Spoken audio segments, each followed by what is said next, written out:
tayo po ay dadako na sa ating pong pag-aaral at ang bibigyang pansin po natin ngayon po ay ang pagpapala sa tinatawag nating godly fellowship, the blessings of a godly fellowship. Ang ating pong magiging teksto ay nasa Ecclesiastes chapter 4. May I invite everyone to please, if you have your Bible with you, parang ito na po ang magandang pagkakataon. Sister Be Herrera, Ma'am Be Herrera, shoutout po sa inyo. Ganun din po, nais nating i-shoutout si Ronald Galicia. At syempre pa, ang gwapong-gwapong asawa ni Ma'am Be Herrera, si Pastor Boy Herrera.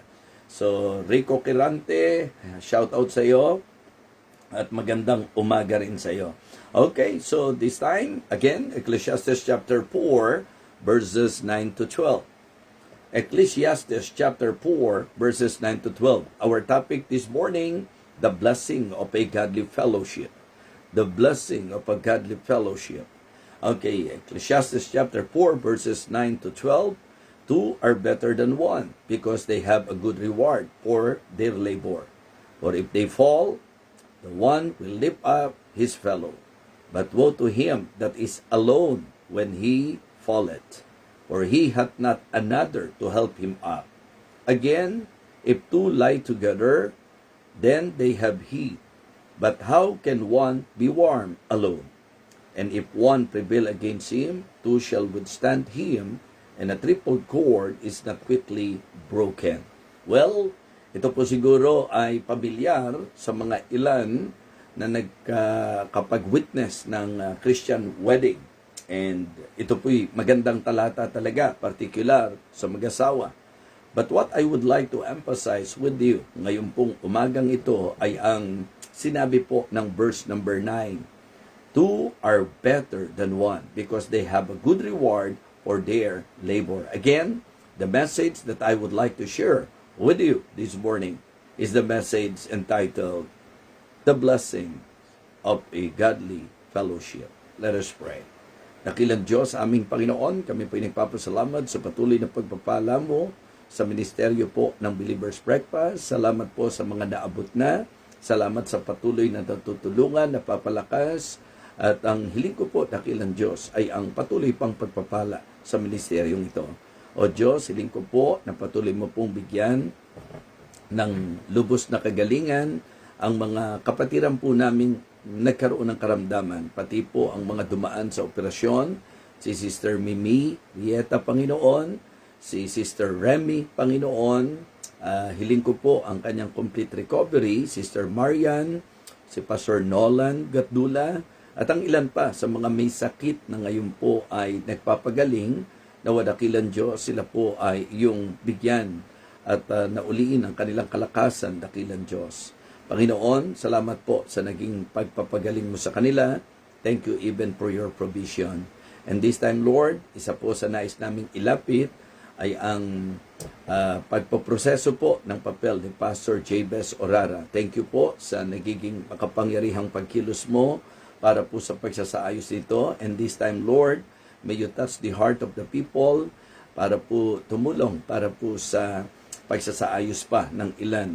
Lalo na po ang malaking halaga na kailangan po namin i-accomplish for him to stay here in London, to minister to your people, and to really accomplish your task to him, to pastor this ministry, Heavenly Father.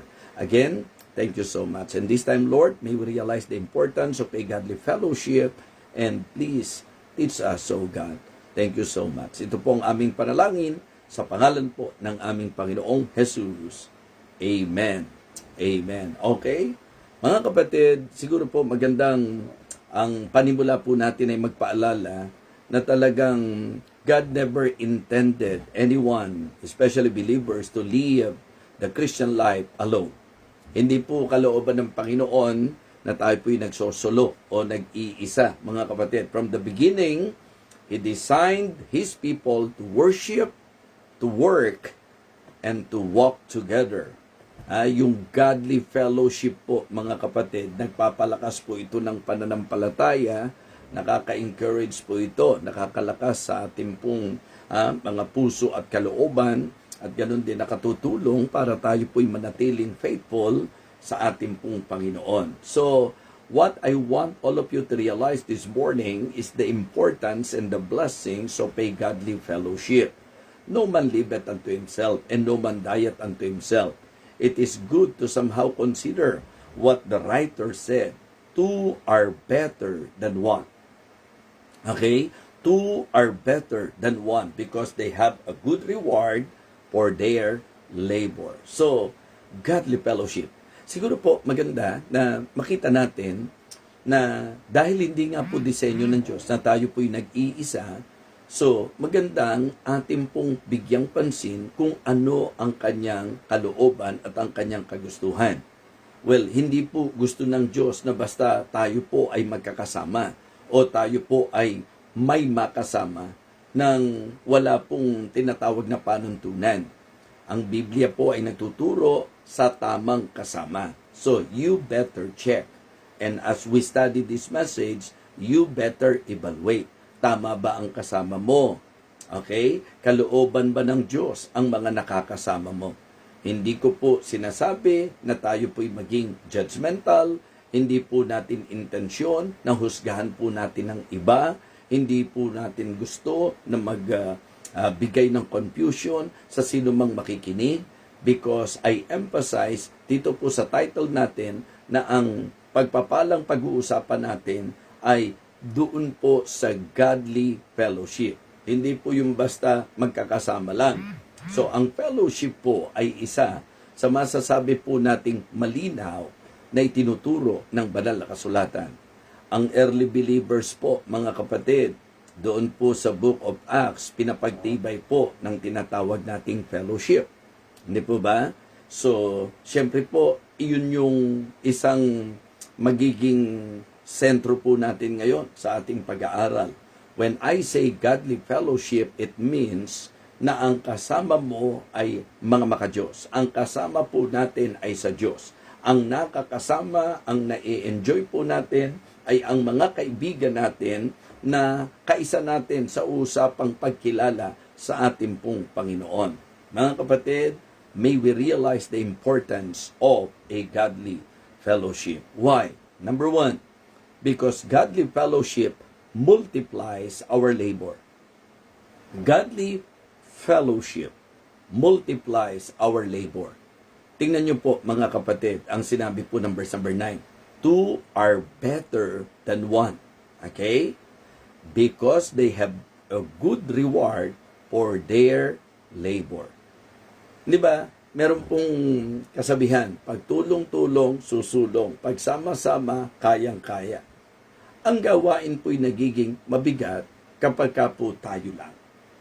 So kaya kapag tayo po ay may kasama, kapag tayo po ay may kaisa, kapag tayo po ay may makadiyos na ka-fellowship at ang ating fellowship ay talagang ayon sa kalooban ng Panginoon, ito po ay malaking pagpapala sapagkat ito ang masasabi po nating nagdadala na makapag-accomplish po tayo ng higit pang mga bagay-bagay. Siguro po, for better understanding, let us consider some verses na gusto ko pong i-share sa inyo. Like for example, yung sinabi po ni Paul sa Philippians chapter 1 and verse number 27. Philippians chapter 1 and verse number 27. Ang sabi niya, with one mind is striving together, okay, for the faith of the gospel. Is striving together for the faith of the gospel. How can we expect the unbeliever? How can we expect the ungodly na makikipagtulungan sa atin at makikisama po sa atin for the faith of the gospel, for the furtherance of the gospel? So that is very impossible. So meaning to say, the idea of the verse is about believer to believer, diba? With his co-believers, we need to strive together. So, ang blessing po ng godly fellowship, it multiplies our labor. Diba? Pag marami po ang gagawa, pag may makakasama po tayo, mas lalong mainam. Sa 1 Corinthians chapter 3 verse number 9, ang sabi po ni Apostle Paul sa mga taga-Korinto, For ye are laborers together with God. For we are laborers together with God. Ye are God's husbandry, ye are God's building. So malinaw po na sinasabi ni Pablo na tayo ay magkakamanggagawa sapagkat kamanggagawa tayo ng Panginoon. Mga kapatid, godly fellowship multiplies our labor.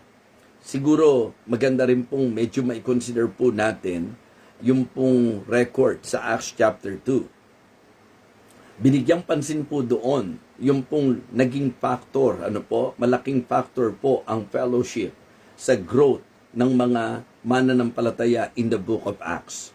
Sa Acts chapter 2, di po ba? Verse number 41 and 42. Okay, then they that gladly received his word were baptized. And the same day, they were added unto them about 3,000 souls.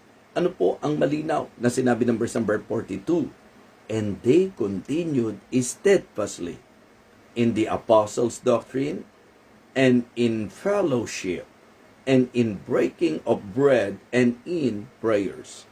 If you will study the book of Acts, you will find out that one of the reasons kung bakit ang dami nilang na-accomplish, it is because of the godly fellowship.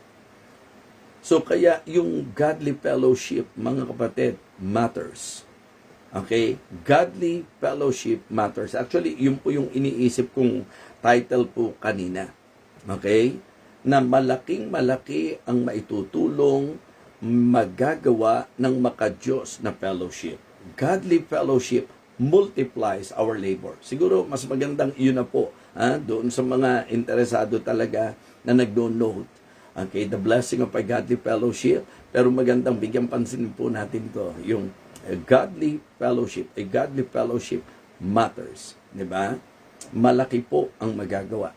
Sa Acts chapter 2, diba? Yung pong mga mananampalataya, kahit to yung mga kaliligtas pa lang, katatanggap pa lang nung naisama sa mga tamang kasama, nung in-enjoy nila yung fellowship, mga kapatid, ang daming na ia-accomplish kapag tayo po ay masasabi nating magpapatibay ng ating makadiyos na pagsasama. Yes, hindi pwedeng Kristiyano kanya-kanya. Hindi pwedeng Kristiyano paligsahan, pagalingan. We need to work as a team. We need to develop, and we need to somehow talagang work out for a godly fellowship. Kasi kapag nagsama-sama ng mga Kristiyano, tapos nagtulong-tulong tayo, mga kapatid, sabi ko nga, ang puntos natin, godly labor multiplies our labor. Diba? Yan po ang isa. Kaya sa application po, mga kapatid, working together for Christ accomplishes far more than working alone. Diba? I mean, to work together. Working together for Christ accomplishes far more than working alone. So, yung magagawa mong mag-isa. Kaya nga sabi ko, bakit kaya nangyari na ang Living Water Baptist Church ay nagkaroon ng mga extension, nagkaroon ng mga mission works, nagkaroon ng mga talagang masasabi po nating mga produkto. Bakit? Kaya ba ni FDBing mag-isa yan? So, yes, given na po yan. Gawa po yan ng Panginoon. Pero sa human side, paano po yan nangyari? Hindi naman po pwedeng iiwanan ko ang Living Water Baptist Church Santa Mesa ng ganun-ganun na lang. Pero tingnan nyo po, dahil po sa mga pagsasama-sama, okay, because of a godly fellowship, because of, giving importance to a godly fellowship, ang Diyos was able to somehow train me and, teach me. He taught me. The Bible, the Word of God taught me na dapat talaga sa gawain, wala po kasing lone ranger sa ministry. Walang ganon. Hindi po pwede na talagang sa usapang ministeryo, lone ranger ka. No. Yung magagawa mong mag-isa, mga kapatid, hindi mo pwedeng ikumpara doon sa magagawa ng mga magkakasama. So, kaya para sa akin po, ang godly fellowship multiplies labor. Our labor, mga kapatid. Mas maraming may accomplish kung tulong-tulong. Kaya tingnan nyo po, Ngayon, mukhang itong alis kong ito, more than a month po ito. Pero kung wala po ang mga matitibay na fellowship ng Living Water Baptist Church, hindi po posible ito, mga kapatid. Even Pastor Norman Gatdula, he cannot do the work alone. It is good na may mga pastoral staff, meron pong mga preachers, meron pong mga members who are very supportive, na talagang, kumbaga, pinagsama-sama, nagsasama-sama para sa gawain ng Panginoon. Mga kapatid, let us develop in our church yung godly fellowship. Pag sinabi natin godly fellowship, hindi lang basta mga makakasama, kundi mga makadiyos na kasama at makadiyos na pagsasama-sama. Gusto ko pong bigyan ng pansin po yun. Gusto ko pong bigyan ng diin po yun. Kasi po pwedeng sa church, may mga matitibay na magkakasama, barkadahan, sama-sama sila, pero ang tanong, sa anong direksyon? Saang gawain? Ano po ang tinutungo ng ating pagsasama-sama? So, kaya maganda na kung may naging kaibigan ka sa church, nadagdagan ang accomplishment. Nung may naging kaibigan ka sa church, mas marami kayo nagawa para sa Panginoon. Di po ba? Mga kapatid, godly fellowship multiplies our labor. Napakagandang tandaan po natin yan. Pangalawa po, godly fellowship minimizes our loneliness. Ayan. Diba? Dahil sa godly fellowship, medyo hindi natin napipil na talagang nag-iisa tayo. Amen? Yes. Mga kapatid, dapat ang ikasaya natin sa buhay Kristiyano, yung pong talagang yung mga kapwa natin mananampalataya, 'di ba? Magiging masasabi nating kaunawaan natin sa lahat ng gagawin natin at ginagawa natin para sa Panginoon. Kasi ang unbeliever, natural lang yan na ipe-persecute po tayo. Yung mga unbeliever, because hindi po natin sila ka-espiritu, hindi po nila naiintindihan ang importansya ng ating ginagawa, we cannot expect them na maging supportive sa atin. We cannot expect them na sasamahan po nila tayo. But listen, kapag ka po pinag-usapan, yung pong mga kasama natin sa church, pagka na-develop natin ang godly fellowship, hindi mo mapifeel na nag-iisa ka.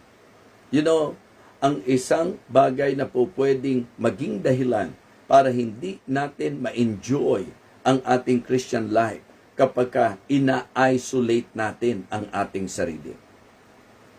So, I am promoting now yung pong tinatawag nating godly fellowship. Yun ngang meron kang maging kaibigan na po pwedeng nahihingahan mo, di po ba? Yung pong masasabi po natin. Kasi yung ideyang two are better than one, doon pa lang marami na tayong po pwedeng maging masasabi nating puntos kung bakit. Diba? Two are better than one. So may mga ilang pong niliwanag dito po sa talata. Balikan lang po natin. So verse number 10, for if they fall, the one will lift up his fellow, but woe to him that is alone when he falleth, for he hath not another to help him out. Isipin nyo ha, kung nag-iisa ka, actually po, just to tell you the truth, the reason why every time that I am traveling, preferably gusto kong may kasama. Kaya shoutout po kay Doc Emerson Cruz, kay Ma'am Juby, shoutout po kay Pastor Elmer Permites, kay Ma'am Chut. Lagi po yan. Alam po ng wife ko yan, na kung hindi ko siya makakasama, I still prefer to have someone or somebody na sasama po sa akin. Kasi alam niyo yung mentality ko, walang problema po sa Diyos. Pero sa human side, para bang nasa ano ko lang po, even the Bible, yun ang sinasabi. Iba yung kapag kami nangyari sa iyo, may kasama ka. Kapag ka, medyo humina loob mo, may magpapalakas ng loob mo. So, at yun ang dapat dinidevelop natin sa fellowship, mga kapatid. Hindi siraan, hindi po yung paligsahan. Maganda pong dinidevelop natin sa fellowship, yung bang ma-workout natin yung good and strong relationship. Para po nang sa ganon, pagka may mga pagkakataong nangailangan tayo, may somebody na po pwedeng makabalik at makatulong po natin. So mga kapatid, Biblia ang nagsabi nito, two are better than one. So the Lord did not design us to be alone. So ang gusto ng Panginoon, yung pong, alam niyo po yon, yung sama-sama sa usapang buhay natin para sa Kanya. So, kaya sabi ko, ako pagka dumating doon sa punto na ako po'y nag-iisa, syempre po, pag sa Diyos, di ka naman talaga mag-iisa dahil lagi kanyang sasamahan.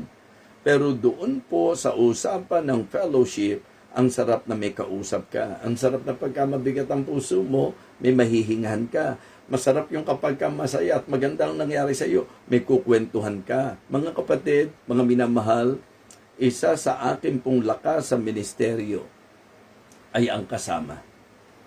Lalo na po yung mga makadiyos na kasama. Minsan sinasabi po natin kasi, di ba, yung mga introvert po tayo or may disadvantage po, mga kapatid. Kung tayo po'y Kristiyano, magandang sumunod tayo sa disenyo ng Panginoon na talagang dapat ma-develop po sa atin yung pagkakaroon ng godly fellowship. Godly fellowship. Okay? Pagka nadapa yung isa, may magtatayo sa kanya. Kapag ka malungkot yung isa, may magpapasaya sa kanya. Kapag ka medyo nalilihis yung isa, may magpapaalala sa kanya. Mga kapatid, two are better than one. And I can say na ito po'y malaking blessing. Malaking blessing po ang godly fellowship. Okay? Because godly fellowship matters, mga kapatid. Malinaw po that godly fellowship multiplies our labor. And godly fellowship minimizes our loneliness. Diba? Tingnan nyo ang mga talata sa Biblia na sinasabi po ni Apostol Pablo. Sa Galatians chapter 6 verse number 2, ang sabi niya, bear ye one another's burden and so fulfill the law of Christ. Lumalabas, law of Christ daw po yung bear ye one another's burden. Yung mga dalahan kayo ng pasanin ng isa't isa. Tulungan ba? Tulungan, mga kapatid. So, hindi po pwedeng mag-iisa ka. You need someone. You need somebody. You need friends. You need your brother and your sister. So, we better treat each other right because we need each other. Mga kapatid, bear ye one another's burdens and so fulfill the law of Christ. In Hebrews chapter 3 and verse number 13, hindi po ba ang sabi ron, exhort one another daily. Kaya yung mga kaibigan kong pastor, ang laki ng kanilang impact sa buhay ko. I can say that my friend pastors, they are great help in my life in the ministry. And listen, even the members of the church, diba? Kaming mga pastor, joy namin yon na ang mga mananampalataya, kaisa namin, ang mga mananampalataya, kabalikat namin, katulong namin. Kasi ang hirap din po talaga na ang ministeryo bibit-bitin lang ng pastor. Kaya mga kapatid, godly fellowship matters. Okay? So, ang sabi, exhort one another daily. Sa Romans chapter 12 and verse number 15, ano po ang sabi? Rejoice with them that do rejoice and weep to them that weep. So, sinasabi po na makigalak tayo sa nakikigalak. Kung nag-iisa ka, diba? Makiiyak tayo sa nakikiiyak. Yan po ang sinasabi po ng Bible. At ang mga ilang example siguro na maganda makita natin. Yung example ng godly fellowship. Siguro, ang isang best example dyan, si Daniel at yung 3 young Hebrews. Makikita nyo kung paano na sila po ay naging mas matibay, mas matatag dahil sila po'y magkakasama. Mga kapatid, godly friends encourage us in times of weakness. Diba? In times of sorrow. And also in times of discouragement. So, kaya ako po, kahit miyembro yan, basta pinagtiwalaan ko po yan. Diba? Kasi sometimes, diba, ang sabi ng mga pastor, ako, mahirap pagtiwala sa miyembro. Kasi ang miyembro, pagka negatibo sa iyo, yari ka. Kaya lang po mga kapatid, hindi lang naman sa miyembro yun. Kahit naman sa pastor ka magtiwala, ganun din naman eh. So, kasi nasa pagkatao po yan, nasa pagkakristyano po yan. Pero para sa akin po, importante na meron pong somebody. Kaya kapag ka ikaw member, tapos nakakausap kita, nakapaghihinga ko sa iyo, it means something, mga kapatid. And you need to appreciate that and to consider that as, compliment.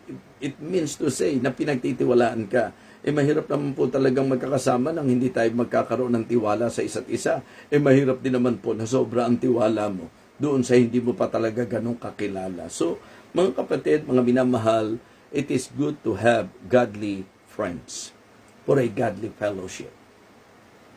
Yung bang mga kaibigan na talagang makikipagtulungan sa iyo sa usapang ministeryo. Kaya nga sabi ko kanina, ang pinag-aaralan natin ay hindi basta fellowship, kundi godly fellowship, because godly fellowship matters, mga kapatid. The blessings of a godly fellowship. Mga kapatid, again, godly fellowship multiplies our labor. Godly fellowship minimizes our loneliness. And then thirdly, and the last, godly fellowship maintains our loyalty. Diba? Godly fellowship maintains our loyalty. Hindi nyo po maaasahan ang loyalty sa mga hindi makadiyos. Kahit na nga po magsabi pang Kristiyano, kung di mo kinakakakitaan ng makadiyos na patotoo o makadiyos na pamumuhay, mahirap po yun. Kaya para sa akin po, yung sinabi po ng Ecclesiastes chapter 4, 'di ba, sa verse number 12, and if one prevail against him, two shall withstand him, and a threefold cord is not quickly broken. Bagamat sabi ko, ito po inia-apply natin sa usapang mag-asawa, 'di ba, yung mga kasalan, kasi applicable naman po talaga siya. Pero hindi po nakakonfine yun doon lang. Hindi po particular na sa pag-aasawa lang po yan. In any kind of fellowship, basta ito'y godly, mga kapatid. Kasi hindi nyo pwedeng sabihin godly fellowship na magkaibigan kayo na hindi kasama ang Diyos. Na mag-asawa kayo na hindi kasama ang Diyos. Na miyembro o mananampalataya kayo na hindi kasama ang Diyos. So, ang godly fellowship, hindi mo maiaalis ang Diyos. Kaya nga ang tibay, na kapag ka ang friendship nyo, kasama nyo ang Diyos, mga kapatid, yun po yung po pwedeng aplikasyon natin na sinasabi po that a threefold cord is not quickly broken. It's not easily broken, mga kapatid. Hindi madaling masira. Diba? Kaya ang challenge ko nga sa marami pong mga mananampalataya, ba't ganon? May mga kilala po tayo na hindi naman sila nagke-claim na sila'y nagba-Bible, di ba nagke-claim na sila po ay, alam nyo po yun, yung sa usapan ng Christianity, hindi sila known sa ganon. May mga unbeliever po, talagang kung makisama, sagad-sagaran Kaya nga sabi ko, parang, hindi ba mas dapat ang kakitaan ng matibay na samahan, yung mga may espiritu ng Diyos? Hindi ba ang dapat kakitaan ng magandang samahan, yung mga anak ng Diyos? Hindi ba dapat yung magkakasama sa church? Hindi tayo dapat nagtitisuran? Hindi tayo dapat nagsisiraan? Hindi dapat tayo nagpapataasan ng ego? Hindi ba dapat ang dinidevelop natin bilang magkakasama sa church, yung harmonious and good relationship? Yun talagang tibay ng pagsasama. Kasi, mga kapatid, parang kapag kasama mo na sa church, nakakaaway mo, sino pang hindi mo makakaaway? Diba? Pangit naman siguro yun. Nakasama mo sa church, hindi mo kasundo, tapos unbeliever, kasundo mo. Diba? Na-appreciate mo yung mga hindi nasa Panginoon, tapos yung kasama mo sa church, hirap ka na makaayos mo. Mga kapatid, you better check and evaluate yourself, because I believe it is really a godly thing to have a godly fellowship, and godly fellowship matters. Godly fellowship, mga kapatid, is a blessing. Ito po ay pagpapala. Diba? Godly fellowship maintains our loyalty. Pagka talaga pareho tayo na ang fellowship natin, maka-Diyos, ang makikita nyo pong isa sa manifestation nito, yung katapatan natin sa isa't isa, mga kapatid. Sabi po ng Hebrews chapter 10, verses 24 and 25, kasi lagi nating naiko-quote yung 25 na ang sabi po, mga kapatid, ng Hebrews chapter 10 and verse number 25, not forsaking the assembling of ourselves together as the manner of some is, but exhorting one another, and so much the more as ye see the day approaching. Di po ba? Yun po yung sabi. Pero sa Hebrews chapter 10, verse number 24, pansinin niyo po yung binanggit dito ng writer. Okay? Hebrews chapter 10, verse number 24. Saan daw natin dapat i-provoke ang bawat isa? Sabi po ng verse number 24, ang ganda po, kaya gusto kong bigyan ng diin po natin. And let us consider one another to provoke unto love and to good works. Kaya nakaka-bless makakita sa church na yung klase ng friendship, palibasa, Diyos ang sentro, Diyos ang gitna, ang tibay. Nandoon ng loyalty, mga kapatid, na may-maintain po nila yan. Ang isang gusto ko ipaalala sa inyo, wala namang pong friendship at wala namang kahit na anong uri ng relationship, wala namang perfecto, mga kapatid. For sure, makakaranas at makakaranas po tayo ng hindi pagkakaunawaan. Pero yung godly fellowship, yun po yung magme-maintain ng tinatawag nating loyalty. Sa 1 Thessalonians chapter 5, ang sabi po mga kapatid ng verse number 11, comfort yourselves together and edify one another. Kanina, encourage one another. Ngayon po, edify one another. And enlighten one another. Ang sarap nung meron pong, alam niyo yun, yung nagpapaliwanagan at nagbibigay liwanag sa isa't isa. At ang sinasabi ko po ang mine-maintain po ng godly fellowship, yung ating pong loyalty.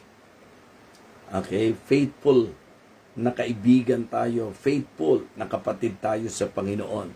Sa Proverbs 27, ito yung ini-apply po naming mga pastor. Iron sharpeneth iron. So a man sharpeneth the countenance of his friend.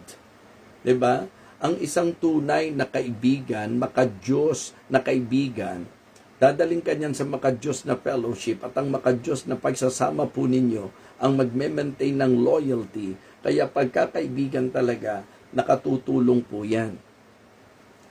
Mga kapatid, nakakatulong po ang faithful fellowship sa mga mananampalataya para tayo po ay manatiling matatag. Diba?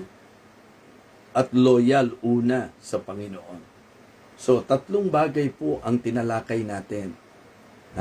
Hindi baliwala, hindi mababaw, hindi ganun lang po ang godly fellowship. Again, maganda po na makita nyo na ang godly fellowship, ito po ay design ng Panginoon.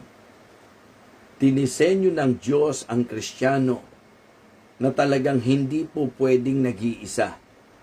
We need to develop a godly fellowship. Because godly fellowship multiplies our labor. Godly fellowship minimizes our loneliness. And godly fellowship, mga kapatid, maintains our loyalty. Kaya, masasabi ba nating loyal po tayo, mga kapatid? Siguro po, gawin natin na ang fellowship natin sa mga kapwa natin mananampalataya ang maging priority natin. I am not saying na huwag kang makipagkaibigan sa mga nasa labas. Ang sinasabi ko siguro, mas i-prioritize po natin yung mga ka-fellowship na talagang alam nating kaisa natin at talagang mananampalataya rin po, mga kapatid.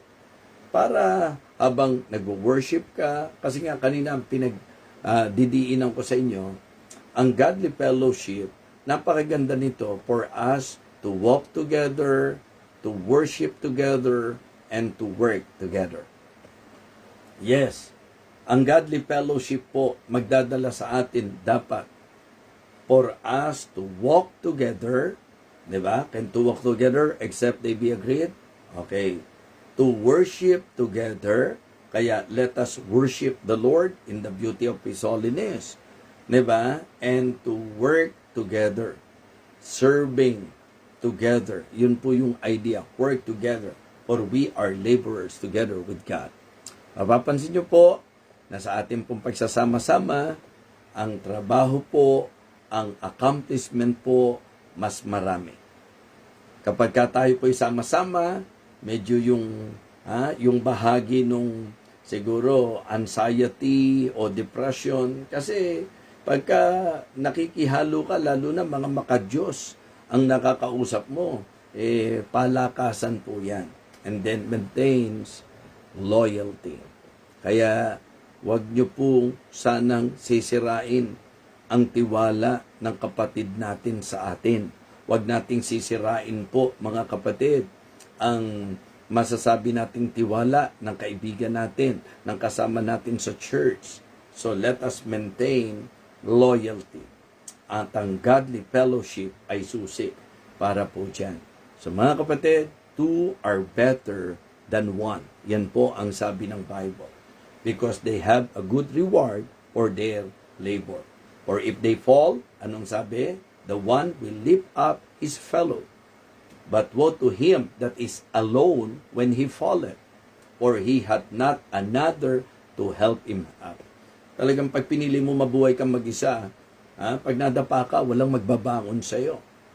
Diba? Kapag ka nalilihis ka, walang magpapaalala sa'yo. Kapag ka nakakalimot ka, walang magpapaalala sa'yo. Pagka mali ka, walang magtatama sa'yo. Kapag ka masaya ka, walang makikisaya sa'yo. So, ang sarap at ang ganda, malaking tulong, yung pong tinatawag nating godly fellowship. Kaya mga kapatid, mga kaibigan, I hope and I pray na muli tayong napagpala sa ating pong naging pagsasalo-salo. Ang saya umaga talaga dyan sa inyo. At dito po, alas 12 naman ng hating gabi. Pero masaya talaga na makapagministeryo po.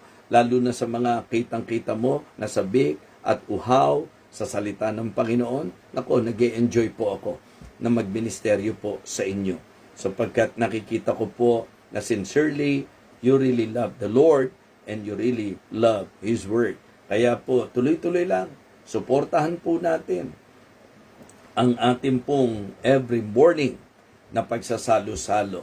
At ipag-pray nyo lagi, napalakasin ako ng Panginoon, bigyan ako ng karunungan, at nawa, hindi lang tayo makikinig, kundi talagang ia-apply po natin. Hanap nga tayo ng patutugtugin po natin ngayon. Ano po?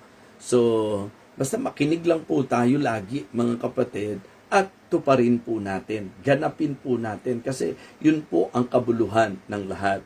At may panawagan ako hindi ko po ito basta ginagawa. So malaki po ang kakailanganin para po si Pastor Jabez sa kanya pong pagpapastor dito po sa London. Medyo kung kayo po'y kinikilos ng Panginoon, Living Water Baptist Church members, siguro po maganda na kayo po'y makipag-ugnay sa amin, lalong-lalo na po doon sa mga miyembro po natin, sa kay Pastor Donald. Siguro po mag-express po tayo. Actually po, I'm so happy because when Pastor Emerson heard about, the need para po sa pagpapastor ni Pastor Jabez dito, kasi ang ganda kumilos na po ang Panginoon, granted na po yung application, and then sa step 2, step 3 na po, kukuha na po siya ng English test, tuloy-tuloy na po yan, pero kailangan po talaga, may financial side po yan, kaya yun po ang panawagan natin. Sabi ko nga, sa sarili ko, hindi ko naman gagawin po yan, pero talagang sa tingin ko. Kasi nung minsan nanawagan ako sa aking earphone, ano ba tawag doon? Headset. Dahil hindi naman po sanay talaga yung mga nakikinig sa akin, baka yung iba nga akala nagbiro lang po ako. Pero mga kapatid, sincerely, lahat ng may pag-ibig sa misyon, lahat po ng talagang gustong mag-invest sa gawain ng Panginoon, sa gawain po na pangungunahan po at pinangangasiwaan po ni Pastor Jabez. So ito po'y magandang pagkakataon po para sa inyo. Okay? This time, tayo po ay magpapasalamat sa Diyos at siguro pagkatapos ng panalangin, papatugtog po ako, isa-shoutout ko po kayo. So, hindi ko po nakikita kung ilan na po kayo na nakasubaybay ngayon. So doon sa mga nakakakita, pwede nyo po sigurong ilagay sa comment para may idea ko kung ilan po yung nakasama natin ngayon pong umagang ito. Pray muna po tayo. Dakilang Diyos, maraming salamat po sa naging pagtuturo mo sa amin. Salamat po sapagkat minarapat mo na sa amin pong pagsasalo-salo ngayon, sa amin pong regular time halos nagawa po namin umaga po sa bansang Pilipinas ngayon. And I thank you, Heavenly Father, because of your blessing sa ministry na ito, Panginoon. May you continue to strengthen me, to guide me, to give me wisdom. And please, Lord, lagi mo pong abutin ang iyong mga anak sa kanila pong spiritual na pangangailangan. Salamat po sapagkat maraming nagmamahal sa iyo at sa iyong banal na salita. Again, thank you so much, Heavenly Father. At ikaw po ang siyang magbigay sa amin ng maayos na pahinga para bukas po sa lakbay namin patungo sa camp. May lakas po kami at ang pagmiministeryo po ay magawa po ng makapangyarihan. At ito po ay sa pamagitan mo. Again, thank you so much. Ingatan mo po ang lahat ng bibiyahe patungo sa camp. At ang hiling ko po, hindi lamang po talaga yung pong spiritual na pagpapala, kundi yung saya ng fellowship, Panginoon. Thank you so much. We praise you and honor you, Lord. Bless this ministry, O God, I pray, and bless each and every one of us. In Jesus' most precious name, amen. Amen. Praise the Lord.